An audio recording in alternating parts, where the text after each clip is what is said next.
you do wind up in Indianapolis as a Pacer.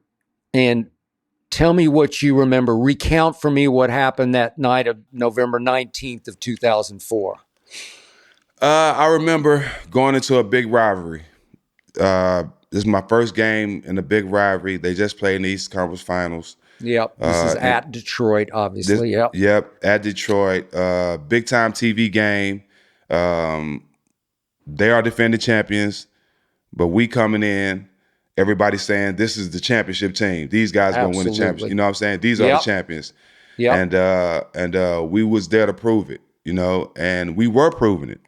We were basically beating them by 15 the whole game. We were. Yep. And so this when the rivalry part comes in where I wasn't privy to, Skip. I'm at the free throw line. There's about 45 seconds left. I hit the first free throw. I hear Jamal Tinsley tell Ron, I said, you can get your foul back. And I'm like, why would you tell? You don't have to tell him to do nothing crazy. 9 or 10 times, he going to do it on his own. But at this point, Skip, I have to give Ron his credit. At this point where we were as a team, the last thing he was thinking about was doing something crazy. We were locked in. That's why we was playing so well. We were locked in. I think it was like 14-5 at the time. And we were blowing the champions out on national TV. So we were locked in. Mm-hmm. And so it got to the point where, okay, we're not messing this up. So I make the free throw. I run back to guard Ben because I knew that's who Ron was trying to get his foul on. So I pushed Ron off, and I went guard Ben. So as they throw the ball to Ben, the clock is running out. I have a high IQ in basketball, Skip. You do. So as he was going, it makes no sense to touch him or foul him. Let the clock run out. Let's get out of here. Yeah. He went up. I was going to let him make the shot, take the ball out, throw it back in, run the clock. As he was going up for the layup, Ron came out of nowhere and fouled him. Now, people don't know, I think Ben had lost a family member, a close family member before that game and wasn't supposed to play. So he reacted out of dealing with other stuff but he also didn't expect Ron to foul him. He gonna make a layup, game over, but so he reacted and Ron reacted the way he was supposed to. They told him, because he had been talking to his counselors or whatever, they told him to go lay down when you feel like you're about to do something crazy. That is true. So that's why he went lay down. He went lay down on the score table. He did. The referees did a poor job of escorting Ben and Ron off the court. If they got kicked out, you should have went ahead and escorted them off. But they did a poor job. So as Ron's laying down, Ben is taking off his wristbands, throwing his wristbands at him, continuing to egg Ron on, but he's still calm. Reggie did a great job of keeping Ron on the table and calming him down. Reggie Miller, yeah. Mm-hmm. Yeah, Reggie. So this is where I wish we had social media, Skip. Okay. After all this is going on, a beer comes out of the stands. And Reggie talked about it on the show. Reggie was the first to see it. You couldn't throw a beer better than this guy threw a beer. It landed dead on Ron's chest, hit him all in the face, all that. And Ron, now at that point, you're disrespecting the man now. You are. You know what I mean? You're not on the court. Way, this wasn't a bottle. This was a cup of beer. A cup, right? A cup of beer. It wasn't a bottle. All right. Yeah. You're not on the court wrestling and shooting, so your adrenaline shouldn't be as high as ours right now. We're playing the game against the NBA, the defending champions. Like, this is high-level basketball, high energy, real intense. So once the beer come, that's not a part of basketball, right? So Ron took off. He felt immediately disrespected.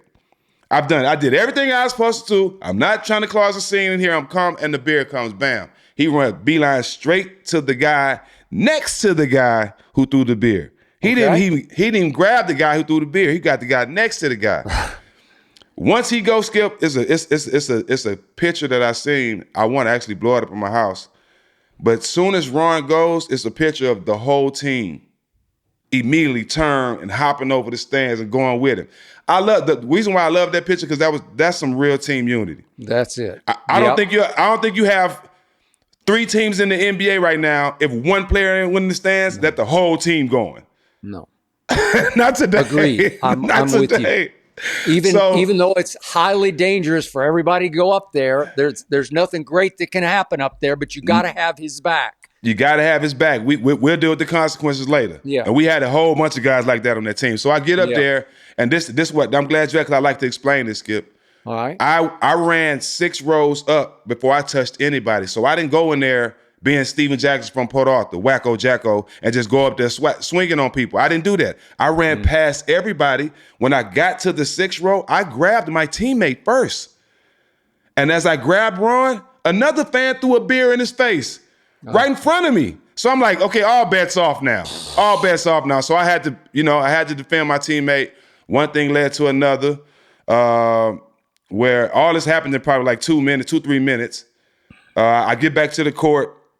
I ain't got no skin on my. I didn't jump the bleachers so fast. I was just scraping my legs up. I didn't feel none of that. I got blood all on my socks.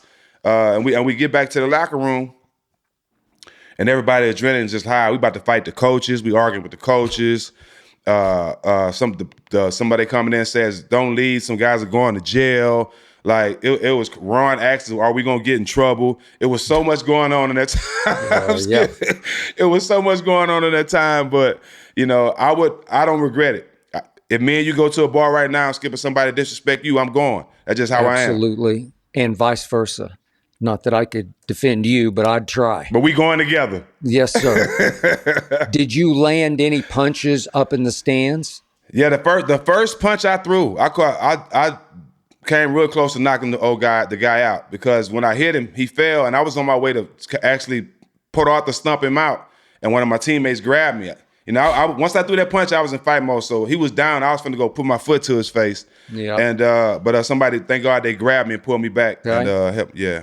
Then did you throw another punch on down on the floor? No. Once my friend grabbed me and pulled me back, I turned and the guy was hitting Ron in the back of the head. So I jumped on him and I think I hit him like once or twice. Okay. And for those who don't know, that became what was known as infamously the Malice at the Palace. Malice at the Palace. And it cost you, what was it? $3 million. $3 million. How many games? 20? 30. 30 games. 30 games. $3 million. Cost Ron the rest of the year, right? No, almost $5 million. Yep. Yeah. Whew. Did you think that was fair? I still don't to this day. We were at work. I mean, we didn't go into the stands initially or disrespect nobody in the stands. We were at work. A beer, if you throw a beer in anybody's face today, Skip, you're going to jail for assault. You are. But it's not assault. It's not assault when you're dealing with 6'8", 6'9", young rich black men. That's how I look at it, Skip, because there's no way that, and even Reggie said it, when it first happened, the media was saying, the fans this, the fans that, the fans that. The next day, how quick David Stern must have made that call, and they blamed it all on us, like we wasn't at work, like we wasn't playing basketball. So, and if it was actually looked at, like not even thought about, Skip, it was just looked at as how wrong we were done. And like I said, I ran up 6 rows. If I was just being a thug, Skip, I would have hit the first person on the first row, second row. I had ample opportunity to hit anybody. I could have fought I could have fought the Pistons if we was just on that. So I'm saying if they would have looked at it as these people were actually at work and these are actually grown men that got disrespected, now suspension, Skip, 10 games, 5 games, I understand that. They had to do something because they was trying to change the dress code and all that stuff around that time. So they took all that out on us. All that out on us. Okay, fast forward a couple of years to October 6th of 2006, Club Rio. It was in Indianapolis, right? A year later from the brawl. And how did it unfold? How did it go down? Being loyal to a fault again. Yeah. Wasn't drinking, wasn't hanging out. I had a guy named Snap Hunter. Shout out Jimmy Hunter.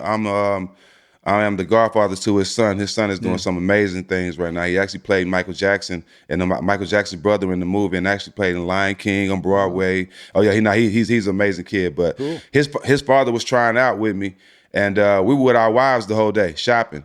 Like 10 o'clock at night, Al Harrington called me like, man, the whole team going out. Just like a team bonding. We all going out before training camp. We're doing training camp, and I'm like, cool, we'll go.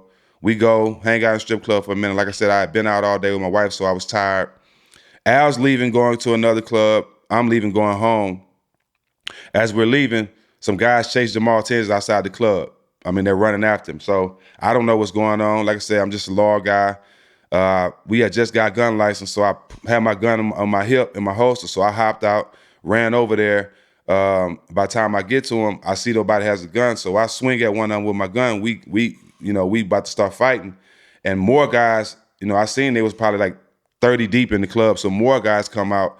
I've been around this situation so many times. I wasn't finna let nobody hit me from behind and knock me out. Now they stumping me out in the parking lot. So as the guys was coming, I let off some warning shots, bow, bow, bow in the air.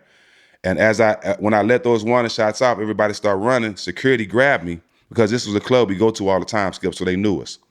Okay. He grabbed me and like, get out of here, and pushed me to run towards my car. So as soon as I turned and run towards my car, one of those guys must have been frightened the fact that I had a gun. So he darted out of his parking spot coming straight at me. Now I see him out the corner of my eye, but when I turn around, he's coming so fast that I can't get out the way. So I thank God I was sober. The fact that I was sober, I thought quick, so I didn't just stand there. If I would have stayed there, he would have killed me. He would just hit me and ran straight over me. I jumped sideways and turned with the car, where I jumped up high enough when my back hit the windshield. So he hit me. He hit me up in the air, and I land face first, where all my teeth coming out, my lips are shattered, all my teeth just flying out my mouth from hitting the ground. Boom, boom, boom, boom, boom. But like I said, my adrenaline made me stand up. So as soon as I stand up, I stand up to just make, because I'm happy I'm not dead and like that. Yeah. I don't even feel no pain. I'm just happy I'm alive. And I stand up, and I heard, to be honest, Skip, I shot at the car a couple times after that. I heard so many stories. To be honest, I don't remember everything, because after I got hit by that car, a lot of stuff was a blur. I think I do remember letting off some shots, and my gun ended up being empty, and I ended up passing out. To the point where me and Marquise Daniels in the back of the car, in the back of the police car, or something like that. And I remember being unconscious, and I remember Marquise Daniels kicking the window, telling the police, because he didn't know if I was choking or if I was dying or whatever. My lips were shattered. He just see my mouth just bust open, no teeth, and I was just unconscious. And from him kicking the window, I come up out of it, and I'm like, bro, what happened? What happened? And the police was good though, because they all knew who we were. They let me out. They let us out the car. They let us go because they know we wasn't running nothing like that. And I met on my whole team at the gas station. This is why I love Jermaine O'Neal so much. When they let us out the car, I went back into put out the wacko jacko mode. One of the guys said he knew where these guys hang out at, so my career was over at that point. I'm ready to go shoot some shit up and kill something at that point. I understand. I was mad, and during the time I'm telling everybody, my friends that pulled up with guns, Jermaine was like, look, Jack, I feel you. I'm mad too. But I'm looking at your mouth. You gotta go to the hospital, bro. You gotta go to the hospital. Skip, soon as he said that, instant pain kicked in. Soon as he made me realize how my mouth was looking. Yeah. I'm talking about I had to go there. I went to the hospital. I had plastic surgery on my mouth with no anesthesia for 2 hours. Taking debris out my gums, cutting skin off my lips to have my mouth looking back right. I remember the doctor, the plastic surgeon, putting his hand on my chest after 2 hours of plastic surgery. He was like, Mr. Jackson, I'm sorry, I'm done. Because he saw how I was fighting. Rick Carlisle held my hand the whole 2 hours. Did he really? Rick Carlisle and my wife at the time held my hand the whole 2 hours. A lot of my teammates was there just watching. They couldn't believe it. A lot of people, they were right there. All my teammates was right there watching. I know you know this, but you came within an instant of losing your whole life. Being out loyal. there, outside that Club Rio, right? That was real close. I could have went home. You could have went all the way home. Okay, so what did all that cost you in the end? Well, it caused me to get traded. Al had just came back to Indiana, and we was like, okay, this year we got everybody except Ron, but we replacing Al Harrington. That's still a good play. That's still a good. You had a plug. shot. We had a shot. Yeah. We had a shot. We tried to plug in Al because we lost Ron, and that happened in the preseason where they had to trade us to Golden State, where I ended up getting fined and getting suspended my first 7 games in Golden State. Okay. But you did pull off what I think was the greatest upset in the history of the NBA playoffs when you upset the Dallas Mavericks, and you were the driving force of that upset, wouldn't you say? Yeah. Oh, let me say this too. I ended up violating probation. Okay. because I was on probation for the Oh, yeah, Brawl. you were already on probation from the Malice. Yeah, so I ended up getting in more trouble because of that.